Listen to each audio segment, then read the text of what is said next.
every day with new updates, negative updates, positive updates, very confusing time frames. But as always, being resilient as the American people are, we continue to move on, adapting our lives, doing what we're supposed to do to make it. So you have a somewhat more positive vibe, I guess, where you have people starting to talk about reopen the economy. And, we're not going to get into conversations politically about whether that's right or wrong. Obviously, the entire country has a different opinion as to what's right or wrong with that. So there's no use in discussing the righteousness of it. But the fact is, it does appear that we are going to start opening up limited here in the next couple of weeks. And, I've been talking to my group the past week and constantly reiterating the fact that it does appear to me, and it's my opinion, but it appears to me that for the next 6 to 12 months, really our lives are going to be consumed with wearing masks and gloves when we're out and about and staying 6 feet away from everyone. I really think that that's what this is going to boil down to. You cannot keep the economy shut down that amount of time, no matter what you do. Whether you think it's right or wrong, that's just as bad. I'm not saying it's right to open it or not, but I'm telling you it's bad to keep the economy closed. So one way or the other, it's going to have to open at some point. The true protection against this is whether we're going to actually maintain the social distancing, and if we're disciplined with that, this might actually work. You watch a lot of the news and the media out there, and obviously some people have trouble with understanding social distancing. Pictures of the beaches where people are still walking next to each other, and that part I will be more vigilant about as far as being annoyed by. That is really stupid to me to be sitting there staying right next to a group of people right now in this day and time. No matter what your opinion is, you have to agree that that just doesn't make sense. So I really think this is going to boil down to how confident we are with our social distancing. But we are prepared in the real estate industry to start moving on. We have become a little more confident that we can get out there and we can successfully do the job that we need to and still be protective of not only our health, but our clients' health as well. So that's going to be something that not only our group, the SWR group at Keller Williams is going to be starting to enter into, but the rest of the real estate community across the boards. We are really going to start getting used to this type of phenomenon, this type of environment. And I think that's going to consume us for, like I said, the next 6 to 12 months. Definitely for the summer. It's going to be interesting times. You can pretty much count on it. When they get back to opening up restaurants, it won't be the same for quite some time. My guess is you're going to have, every other 2 or 3 booths. You're going to have seating. You probably won't have the bar areas. So it's going to be different, but it can still work. Sure, there's going to be some suffering. Sure, there's going to be some issues. People are still dying from the virus, but people still die from the flu. They still die from heart attacks. They still die from murder. And there are a lot of things that end somebody's life. So it's very hard to prioritize what shuts an economy down and what does not. So it looks like we're going to start moving on to our new not so normal norm and see how that works for all of us. From a real estate perspective, it doesn't have that. I'm not that greatly concerned about how we move forward. I've said it before and I'll say it again. Housing doesn't stop no matter what the circumstances are. People have to continue to move. People continue to relocate. People continue to have children, which means they need bigger houses. Real estate doesn't stop. It might slow a bit, but it doesn't stop. Sure, we're talking about a little bit of a slowdown for the next month or two. I mean, who wouldn't with what's happened? But nothing points to the fact that we don't continue to remain normal, if not even get busier here in the next couple months or so. So really from our standpoint, for the general public and all real estate agents who watch our show, which are a lot of them, from our opinion, we do think we're going to move forward, and it really is not as dismal as we might have thought. Okay, I said every week that I don't want to consume the show with Corona. We talk about this so much across the boards with watching the news and all that type of stuff. So we really want to continue normalcy with our show, which focuses on educating people about the real estate process. I normally don't like discussing the same subjects back to back, but we had such a good conversation about the listing presentation last week that I wanted just to go ahead and keep continuing because it was a good flow and there's so much to talk about. So we're going to continue our listing presentation conversation from last week. As always, I'm joined with my crew. I love to have them on the show. I can't do the show by myself. And quite honestly, they do a better job than I do as explaining what's going on out there sometimes. So I've got two of my really good radio show hosts, Deb McNeil, who's been a longtime agent. She is one of my senior agents out there as far as expertise goes. She's just wonderful. She serves the Dallas-Fort Worth area, primarily the Fort Worth area. But Deb, tell them a little bit about you so they get to know you a little bit. I'm a longtime agent. It took me a long time to get to real estate, but I'm so glad I finally got here. Love what I do and love the great open spaces in the Western Feel over here on the west part of the Metroplex. Yeah, you're so educated, and it's so good to.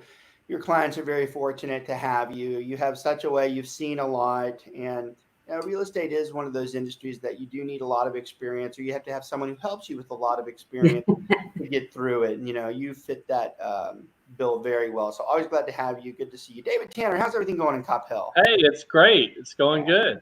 Yeah, I'm David. You have your face mask on a lot? What? I've seen your yeah, I still haven't gotten used to wearing that thing yet. But well, it's hard. It's hard for people with glasses because it's hard to live in hell out of them. It sure does. And everywhere I go here lately, it seems like more and more people are wearing them. And again, I try to be very sensitive to the public and views, and everybody has differing opinions. But honestly, you should have the damn mask on. It's the right thing to do right now. Well, and I agree. I mean, and of course, you're right. We all have our opinions about this. And it's funny. I went to the grocery store last night, and of course, at Tom Thumb, they have the aisles marked, with arrows now. So it's one way. Right. And it amazes me, the people who still can't figure that out. and they did that for a reason, right? Yeah, there's a lot of idiots out there, Exactly. But the primary reason I do it because I'm doing it for my wife because she works in healthcare. Yeah. And she's, of course, her schedule has been flipped upside down right now. Yeah. So she's working all different types of hours. She's doing some telemedicine from home, and then she's working at the hospital. So I'm very cautious when I go out because she's already exposed to a lot of different people, based on her profession. And we don't need any of us to have any downtime, but especially her.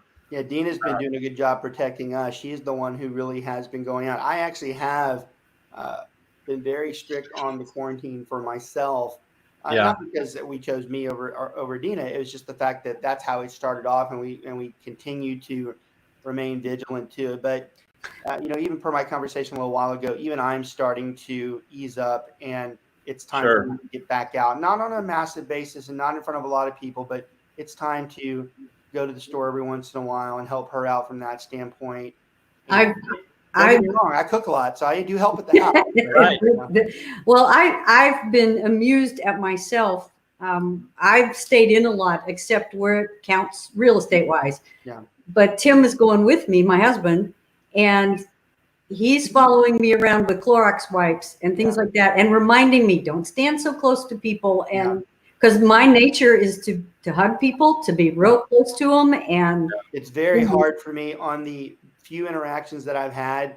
It's very hard not to reach my hand out to shake somebody's hand. I mean, I was taught at a very young age to do that, be very direct. Yep. Same here. Make eye contact. It's very hard when I meet someone. It's very unusual. I do get concerned as to the discussion about they think the handshake might go away. I know it sounds trivial, but that's just such an awkward. I know it probably is the right thing to do. God, that's so weird if that's the way we go to. It's so unusual. I love a good handshake, so it's cool. Hey, that's a good point. And right just before this all started, my daughter went through that cotillion program. I'm sure y'all have heard of that. Yeah. Where they teach them manners and all, they teach them how to dance, how to act appropriately, in public and like amongst. When you're going out to dinner and things like that. Well, one of the big things that they focused on was the proper handshake. Yeah. And how important that was. And I thought, and we had just finished that. It was a 6-week program right before all of this started. And I'm like you, Robert, I that's one of the things my dad really stressed with my brother and I, and my sisters, to have, a really good firm handshake. and to mean it and and use it appropriately. And I would hate to see that disappear. I hate to say it, but I do judge people sometimes by their handshake and how direct they are with me and how meaningful it is to them. To me, a firm handshake is someone who cares. They're interactive, they're engaging, and you're right. I love how you mentioned the manners. I do believe that it was a good mannerism posture to actually reach out to someone. So that's hard for me too. I'm struggling with that, and it does pain me to see that there's discussion that might become something of the past. I'm mixed on it because I know that some people would say that's how a lot of germs are passed, but I'm also like, I don't know. That's just the way the life has always been, and I don't know if we ever stop that. So maybe we live dangerously a little bit. Well, I think everybody is getting to where we start realizing that we do have to live a little dangerously. I mean, there has to be. Yeah. One of my friends posted this morning where, the alternative is worse. The isolation and I agree. That's no way to live, and that's why the American people are resilient in the fact that they will move on and do what they need to, even if it does threaten to somewhat some of the general population. Some people will say, look, we've got to move forward. That's the fun conversation too about this. Someone made a really good point. I know we said we're going to talk about the virus, but it's hard not to because it does relate to the business. Someone was discussing the other day about how the government shutting things down, if it really is legal, and is it their right to do so?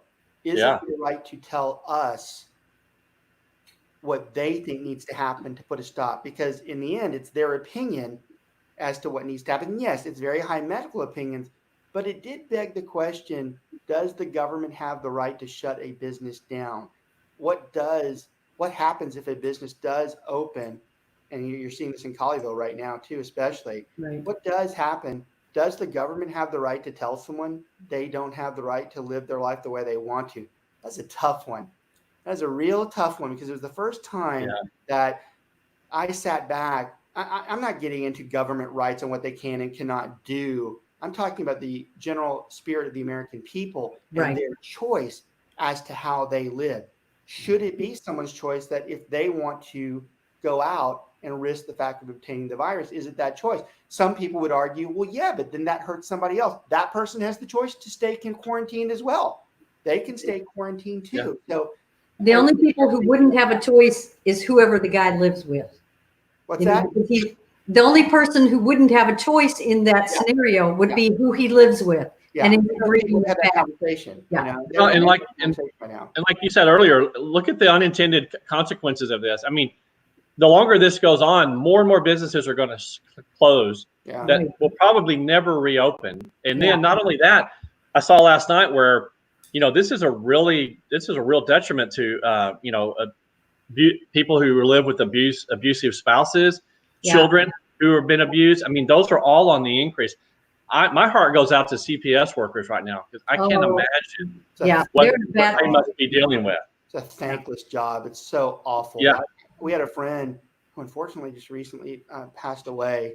I always thought the world of him, but I was just like, God, that job, it just has to be the worst job in the world. Yeah. You mentioned that, but I also read something the other day that one of the things that's on the rise is the hunger issue in young children because the donations were not going through the food bank, and the numbers were astounding. So it's almost like you can pick it and choose it how you want to have it, because one way or the other, it's not a good scenario to have an economy shut down. So it's a tough, really in my lifetime has been the most difficult. I've gone through 9/11, SARS, swine flu, mass shootings. I've seen in my lifetime some pretty significant things. The other generations would say World War II, Korea, Vietnam, but those were each of that. That was it. In our generation, it's a lot. It's a lot of fast things. And some would say, well, World War II is the biggest. Some will argue the pandemic right now is probably one of the bigger alternative changes in life, and it's tough to decide what's right and wrong. It really is the one time in my life that I'm like, I'm just not so sure. I know what I want to do. Don't get me wrong. I know what I want to do, and I know how I'm going to pursue things. I do believe that this works with proper social distancing. And I will be, when I get out and about, I will be very strict with someone that gets close to me. I'm like, hey, back off. I go, Yeah. I'm glad that we're out, but I go, don't get that close to me, especially if you don't have a mask. I Well, will be that guy. Yeah, well, experts are even saying now that we're probably safer outside than we are inside because the more you're cooped up indoors, that's where those germs breed, and it's not only the germs. And I've said this on several podcasts. I do so many podcasts now, I can't remember which ones I'm on these days, even when it's my own. But the mental health crisis right now in this country, it was already in bad shape, and this is making it. I mean, can you imagine being a manic depressant right now in this environment? I mean, how? I read the other day that anxiety med had gone like, I forgot what the term for 8 times is. Yeah, 8 times the request in the last month. I'm like, that's just not good. I mean, that's not good for anybody. So that's and my wife, her coworkers will call her, different hours depending on what shift they're working now, and they're feeling it. I mean, they're feeling the stress. I mean, of course, that they love what they do, but this just hit them like a ton of bricks. Yeah. And so they're feeling it. And I don't know where this is going to go in the future. I hope, more and more, because think about all the baby boomers that are going to be retiring in the next, 5-10 years. Think about all the baby boomers that can't retire now because they're 401k. Yes. Because the 401k is That's right. That's exactly right. That's another struggle too. All right, love this conversation. We could continue on. We're not going to. We're going to we're going to continue on the listing presentation. So, I've noticed something over the last few weeks that I really am starting to like. I noticed that our archive views are going up. We were slowly managing like a 250 to 300 viewership every week, which is fine. That's good. It's a lot of people to watch the show, But we have been averaging closer to 500 the last month or so, and I enjoy that. I like the fact that I preach all the time. I get nothing from viewership on our show. There's nothing. People think that money or no income comes in from doing the show. We do this as a service to really solidify our brand. If there's anything we get from it, it solidifies our brand. But we're offering a service to basically everybody out there for free. We're giving you our game plan. We're telling you what we do that you're not necessarily taught. So I always reiterate, this show is outstanding for new agents. This show is outstanding for veteran agents. This show is outstanding for managers and team leads to be able to send to them saying, hey, look, I know you were having trouble on this topic the other day. You should watch this episode. And for the general public as well. I think a lot of people fail on this show by not taking a topic that they're struggling with their client and sending it to them saying, hey, look, listen to this. You can understand what it is that we're doing. So I really think that the show, in an unbiased way, has a lot of value. And I do love to see that viewership going up because that does show me that more people are starting to say, hey, this does help me. I get comments throughout the week where someone will text or email saying, hey, I really liked the show. This was really helping me. I was struggling. And that means a lot to me because that is why we take the time. Y'all, it takes time to do this show. We do this show once a week. I have to prep for it. I have to go through and choose the topic. I have to look at the information. I have to go through it and say, hey, look, this is what would be meaningful. And I like the fact my guys come in and they take their time to do it.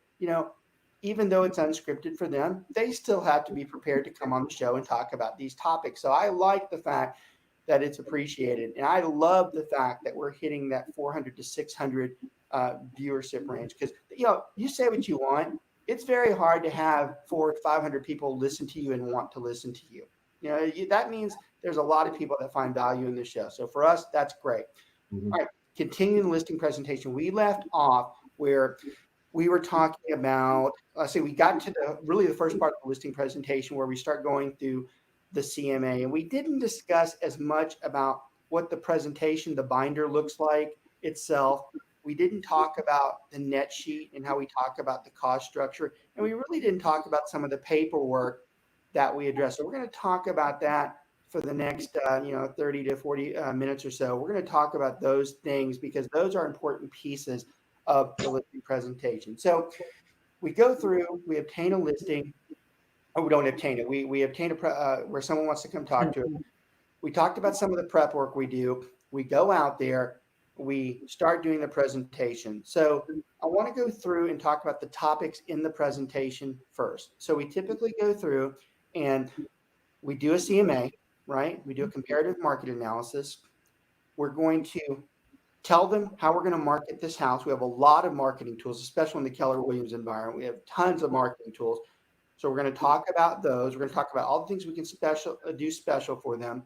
We're going to set expectations, because that's key to anything you do. Business-wise, real estate, you have to set the expectation. That's an important piece of this one. I hope we get to that part. If we don't, we're going to have it on another show. But the expectation piece, if you want, and I've become better at pointing out the tips on the show. The part of the show, we do a lot of blabbering on the show, but there are certain points you're like, that's a good one. That one I can use. And one of the key components of this show, if you're taking notes, would be the expectation. That setting of expectations is really the key to whether you're going to have a successful relationship with that client, and actually could solve problems that are going to come out in the future if you set the expectation correct. And then, of course, the net sheet is where we tell somebody not only how much their house is worth, but how much it's going to cost. And I'm going to tell you, that's the heart and soul of the listing presentation. The only two things that the seller wants is to know how much their house is worth and how much it's going to cost. I joked last week that the most simplistic listing presentation, the most thorough listing presentation in the world would be, your house is going to sell right around this amount and it's going to cost this amount. Thanks for having me. Let me know if you're interested.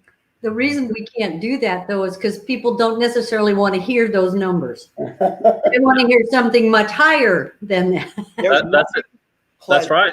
And I've actually been on presentations where, you know how certain people, they want the meat and potatoes, right? Yep. And before you even get, a third of the way through the presentation, they're like, okay, well, give me the meat and potatoes. So how much? About that. Like you just said, Robert. Last week, and I want to expand on that. Yeah. People will try to get you to say, let's just cut through this. I'm like, I can't cut through it. Yeah. Like, you have to hear what it is we're going to do, or this conversation is pointless. I can't tell you how much it's going to cost if I don't justify what that cost is going to be. Right. Listen to me. So yeah. We try very hard, if someone's pushing us, to recorrect.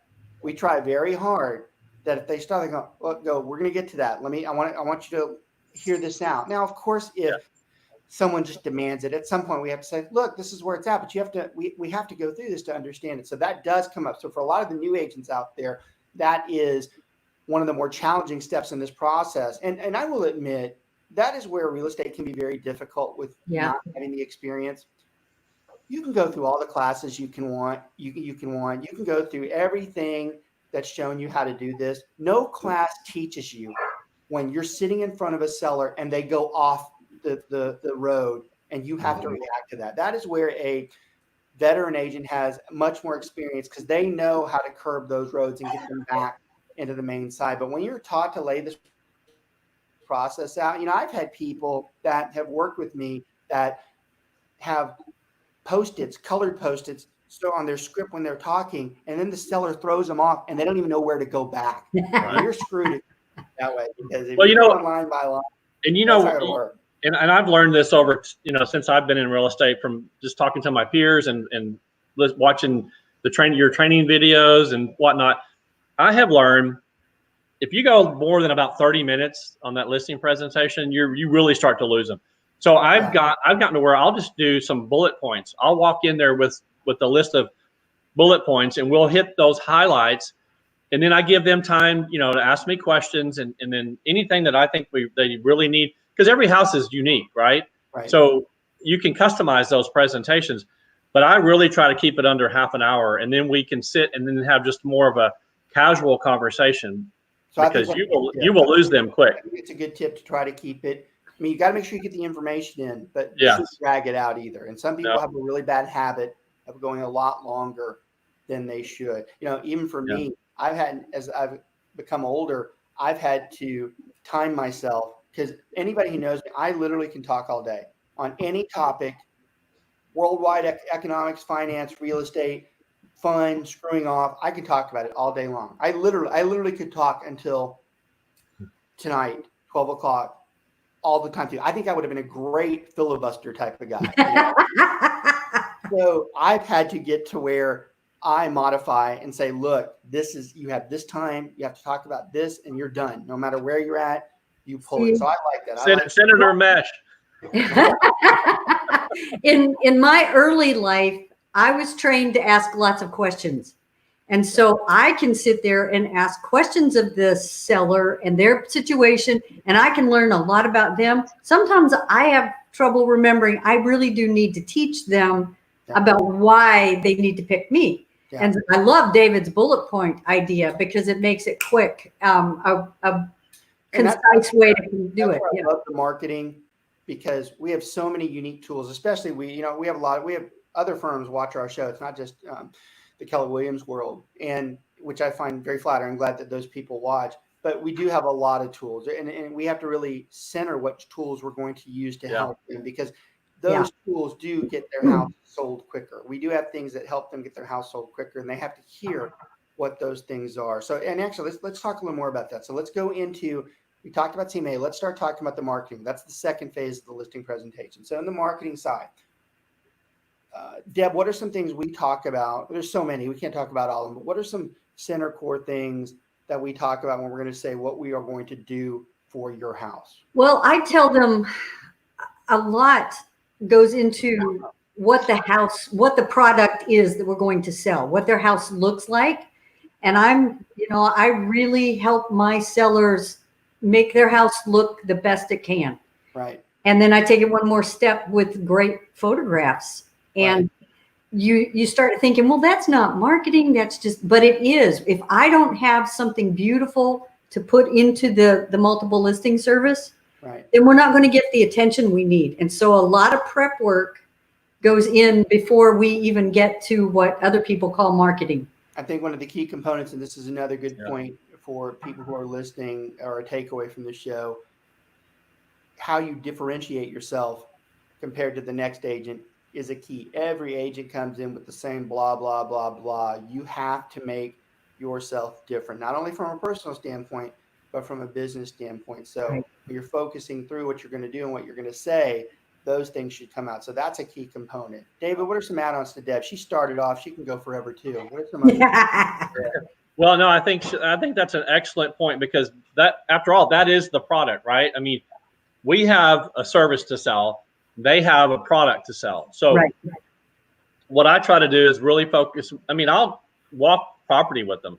I mean, we'll go on a tour and I let them show me the house. I try not to ask too many questions up front, but just let them show me the house. We go outside, we look at the property, and then we go back in and sit down and start talking about some of the things that maybe they could do prior to, to listing that, because curb appeal matters. I mean, staging matters. Now, if it's vacant, not a whole lot you can do other than, maybe put a fresh coat of paint on or a new carpet or whatever it may be, or virtually stage it. You bring up something that's come up, and I like to talk about new phases in real estate. And this is one that's come up over the last year that I found interesting, that I think if I was more producing as I used to be in years past, even though I still do produce, not near as much as I used to. Of course, I always keep my feet wet. It's amazing how many of my past clients think I stopped doing real estate. I'm like, whoever told you that? I go, I just, don't blab it out to everybody, but I still do. But one of the things I like that I see today, there are some houses that these are decent people, but they just don't keep it the way it should be kept. There's nothing I can do to make it look nice. I've seen some of our agents leaning towards the staged virtual tour. And those things are cool. If you haven't seen that yet, it's where they take pictures of the house and then they get rid of all the crap and they put, this is what it should look like. Yeah. And they're very real, and it gets a very aesthetic please. Now, it's a disappointment when they go to the house and they're like, oh, that's why we did this. We wanted you to see what it looked like. And plus it gets the attention of people that are out there that the house really could look like that with a little bit of work. So I've actually liked that. That's a new phase. Well, it's not new. They've been doing it for the last couple of years, but it seems more people are using that now. I see it more often where I'm like, that's a beautiful house. I'm like, oh, wait a minute. They staged that virtually, but that's cool though. Well, and especially with so many people going online before they even contact an agent, in most cases, they they're looking at houses on, on the internet. So it behooves us to help our clients stage these homes when it's appropriate, because people do want to see those. And I read an interesting article the other day that said that an open houses, which we're seeing fewer and fewer of, even before COVID in some cases, that open houses only sell about 3% of homes out there. Yeah. I mean, yet we still do it because a lot of times our clients ask for it, and they think that it really helps showcase the home. Right. And it does, but what they don't realize is that's not really, in most cases, it's unfortunate. I used to be very blunt about open houses, and I would give a very pessimistic view prior to 4 years ago. When the market spiked, I did notice the open houses were much more valuable because more people were going in there and making decisions based on that open house than they ever had previously, because the houses were moving so fast. But historically, go ahead, Deb. I was going to say, and I had a whole different view of open houses because Tim and I bought a house from an open house. Yeah. And then once I was in the business, every so often an open house will bring you a buyer. Sometimes we'll bring two at once, which is always good for your sellers. So I'm a big believer in open houses when we can do them. Yeah. What's weird is David's right about the percentages. The percentages right. are Yeah. Oh, now I think those percentages, if you looked over the last 3 or 4 years, those are up, because I've noticed more people have bought houses. But historically, an open house is not a great way to sell a house. It's funny, you want to talk about the uneducated general public when it comes to real estate. I've always found it comical when a seller is insisting I need to know that you're going to do open houses all the time. If you really want it to be just ridiculous to me, you do realize that that's not going to get this household most likely. Right. The percentage that David gave is probably correct. It's closer to 3%. The reason why most of those agents are doing open houses, when we all know it, is so that they can pick up buyers. Now, I'm really sensitive about this because I'm a big academic when it comes to real estate. I've been a long time instructor, and I tell people all the time, I jump on somebody when I hear that they said they went to do an open house to pick up a client. I'm like, you should damn well know that the reason, if you want to talk about a tip on this show, especially as a real estate agent, there's only one reason you do an open house. And it is first and foremost that is to get that house sold. Right. You represent the brokerage. Just because you don't represent the client, you still represent the brokerage, which means you are representing that client as well. Your job is to get that house sold no matter what it takes. Now, I agree. If you've exhausted all those efforts and it's obvious they're not going to buy that house, then now put your hat on and try to pick them up as a buyer. But it's amazing to me how many agents go out there and they're like doing an open house to pick up a client. I go, that is not what you are there for. The other reason agents do open houses is because they know that the house is slightly overpriced. They can't talk their seller into a price reduction, but the seller wants to see action. Yeah. And if you at least do an open house, you've gotten bodies in the door. Well, the funny thing is you want to tell the seller, well, you're just doing me a favor by doing that. You're doing right. That's true. Yeah. People, but you're doing it for the wrong reason. That's the most comical piece of this. I go, you're doing this for the wrong reason. That is not why we do the open house. One of the things that also infuriates me, and I see this quite a bit too, and there's some people who watch my show probably get annoyed with me on this, but too bad, because you can come on the air and talk with me about this any day of the week. But that stuff about letting another agent from a different brokerage do your open house, you are playing with fire.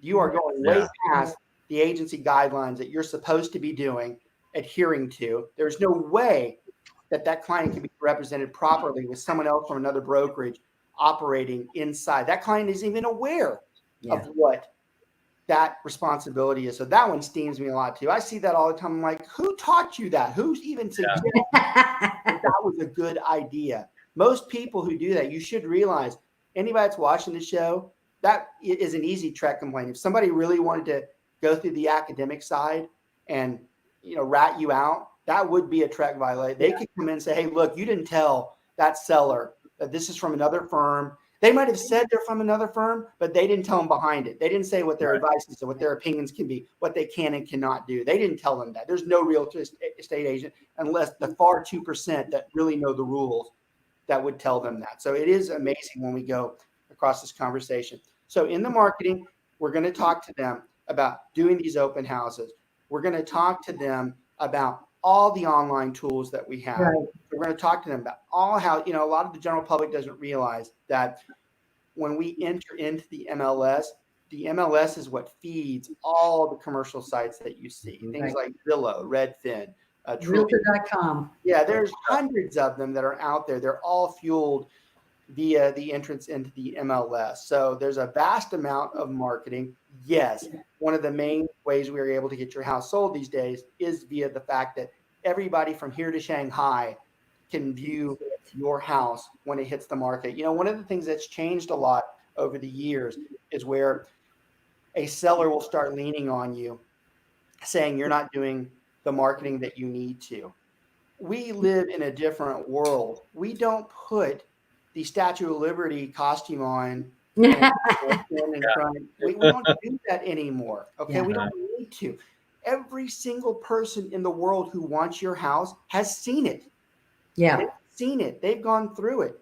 If they're not coming in, I'm going to tell you, and I tell this all the time, there are two reasons people do not buy your house. One is there's something weird about it. Yep. Something strange. It has some weird color in it. It backs up to something they don't like. That's one way. But the other way, and it's the most popular, and it's 98% of the time, the house is priced too high. That's right. The major job of a real estate agent, it's not so much in the marketing of the property. We have so many things that do that for itself these days. It's the fact that the expertise that we looked at that said these houses have sold at this amount. Yours doesn't have this or does have this. It should be priced here. We think people are going to come in here. We think they might start here, but we can get in the middle. That, in essence, is what we are paid for. And the follow-up, the communication, telling the seller what it is that we're seeing. Right. This stuff about, I am the biggest opinion that no agent should ever be fired unless it's for being unresponsive. Right. Who's unresponsive or who doesn't communicate, that is someone who deserves to be fired. Someone who doesn't keep up with their client every week, that person. I consider that part of my marketing as well, not only to communicate with my own client, my seller, but to be available to other agents and people who drive by and see the house.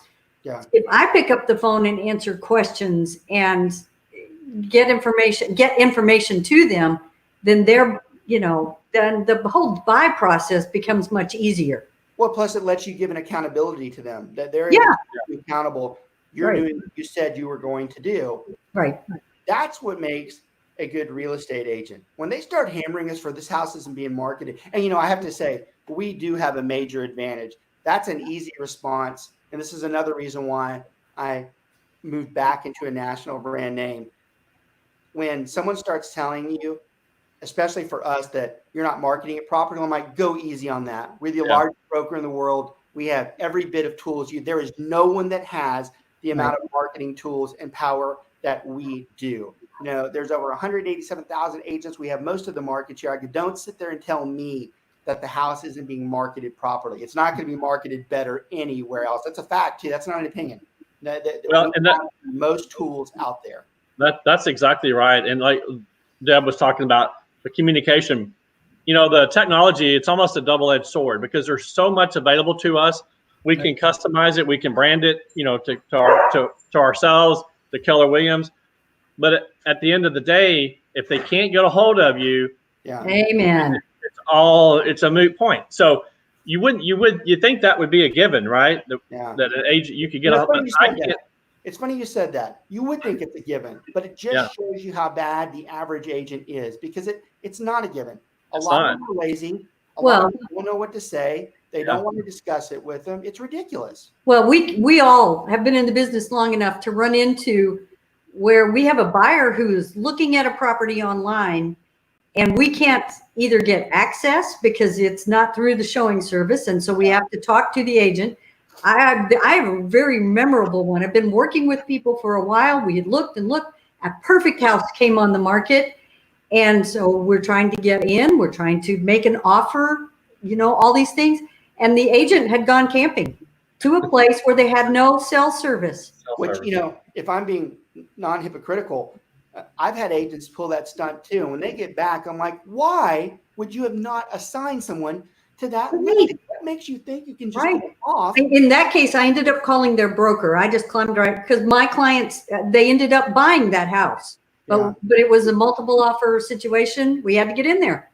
Yeah, it's amazing the lack of Well, and we're out there. and we're all human, right? We all make mistakes. But another thing that frustrates me is, I think of MLS as the major. That's your cockpit, right? Right. So if you put what's it garbage in, garbage out. Yeah. If you don't put the right information in there, whatever you put in there, when you hit send, when you list that property, well, the incorrect information is going to go out just as quickly as the right information. And it just amazes me when I look at some of the property descriptions and some of the basic things that they leave out. And I'm trying to get a hold of an agent just to find out. We're going to do the actual listing appointment where we talk about going through and inputting and why that can be a real problem. In fact, I need to jot that down, listing input, because that's a show we really haven't focused on. And there's a lot of stuff that goes in that. So I want to, as we're talking about marketing right now, you guys have hit the high points. I'd be remiss if I didn't talk about one of the things that Keller Williams does very well. And when you talk about marketing tools, because they're very powerful. Keller is one of the only companies out there that can't offer to purchase your house. And we're very transparent. It's not an offer that you would enjoy, but it's there. I mean, in case of times that get rough, as in, i.e. now, that's the thing that we offer. The other thing that we do very well is we have an internal mortgage company that can offer closing cost assistance. Every company has individual marketing ploys, but I will tell you those two things that are offered at Keller Williams are very powerful. So for us and a marketing perspective, as we get out there and we're pushing all these tools, we do have every single thing and then some, as far as when we're talking to our clients. So I'd be remiss if we didn't talk about that when we're talking about what are we going to do to sell your house. That's one of the main ones for us is we say, hey, look, if you guys need help, I mean, we will be able to advertise special financing on this house. And when you have two of the same houses being marketed right next to each other, it's very hard for them to go with somebody else when we can offer that. So that is a superior tool in the real estate war chest that we have. All right, let's go in and see. We got about 15 minutes or so. Let's go in and just talk a little bit about the expectation setting, because I love this conversation, not so much for real estate, but for business in general. I mean, most people know me. My former life was in finance and accounting. This is a principle that holds the same for everything. It affects your business. It affects your life. I am of the highest opinion that when you set an expectation, and even if you have to be negative and pessimistic about it, things can only get better if you told them what the worst that could happen. And I historically have done that on my listing appointments. Yeah. I've told them the bad parts. I've told them what can happen. I've told them that it's possible that this house might be on the market for 2 or 3 months. I've told them that it's possible that a lot of people are not going to like the paint that they've chose in there. I give them the worst case scenario. I tell them that we can go under contract and on day 25, someone can back out for some stupid reason. I am letting them know everything that can happen, because if I've set that expectation and that actually does happen, it's much easier for me to go, I told you that's a possibility, versus me going, hey, what the hell? How did this happen? It's kind of like watching those commercials on TV for whatever new pharmaceutical drug is out there, and lists some of the side effects. You know that not everybody's going to have those side effects, but it's the same kind of thing. We're always sitting there watching those commercials going, I don't think the real thing would have to be really bad for me to take that one. That's really good. I love it when you read through there and they go, side effects include diarrhea, yeah. I don't do any of that. I go, I just say stay sick. That's hard to say. Before I do that. So that's funny. That's a good way. I have two philosophies when it comes to like setting expectations. I want to handle an obstacle before it comes up. So if I know something's usually a problem, I'm going to address it early. Yeah. And then totally forgotten what I was going to say after Well, that. and we're So, yeah. talking about the things that you tell people, that you're telling them what you're talking about, negative experiences that could happen. Well, There's nothing wrong with that. Nothing. I tell people all the time, I am always going to kind of treat them as if they don't know a whole lot about real estate. If Yeah. they've done 10 personal transactions, they're going to know more than the average person. Sure. But most people only do this maybe once every 7 or 8 years. It's rare to find someone in the general public who Right, truly right. understands. So, but I do this every day. So, you know, I'm one of the first things I'm going to tell them is I won't be showing your house every time it's shown. Right. There wouldn't be enough time, days, and you know, I couldn't do. That's a good one. That's a good Yeah. one. So Yeah, we're but talking about this. we're going to use a showing service so that I know who's been in your house. I Right. know who to count, you know, to yell at if they leave doors open or what have you. And so this is here's how we do this. And that just makes everybody relax a little That is good, setting that expectation, because that is a foolish thing that some people say, well, I thought you were going to show it. I'm like, why would you have thought that? Well, maybe because I didn't set the expectation. Maybe I should Right. have told them Right. that this is how the house is going to be shown. That's exactly what Yeah. we're talking about right now. This is how the house is going to be shown. This is what we That's- need to do. This Right. is, And that's all. And that should all be in the listing presentation. There should be no surprises. that's right. You know, Step when by you No leave, surprises. That's great. Yeah. step by step. What's the contract going to be? What's going to happen during the option period? What we should be, you know, you talk about expectations, and we talk about this a lot in during the inspection show that we do. We do that several times throughout the year. Very important to set expectations with the seller that when that repair amendment comes back, this is what we think they're probably going to ask for. And we tell them that we're going to make it very clear that we are only going to be looking at things that are material to the living of this house. We are not talking about doorknobs being loose, paint that's being done. I'm not listening to anything. That's a good tip for anybody that's out there. Yeah. You want to be viewed as an effective, competent real estate agent in the rest of the real estate world. You don't ask for stuff like that. You ask for things like the air conditioning doesn't work, which is important in the state of Texas. Yep. You ask that the master shower is not working because you're supposed to be taking a shower. You ask if the stove top isn't working because you need to be able to cook. Those are things that we ask for. We Yeah. don't ask for things like, well, the carpet was pulling up.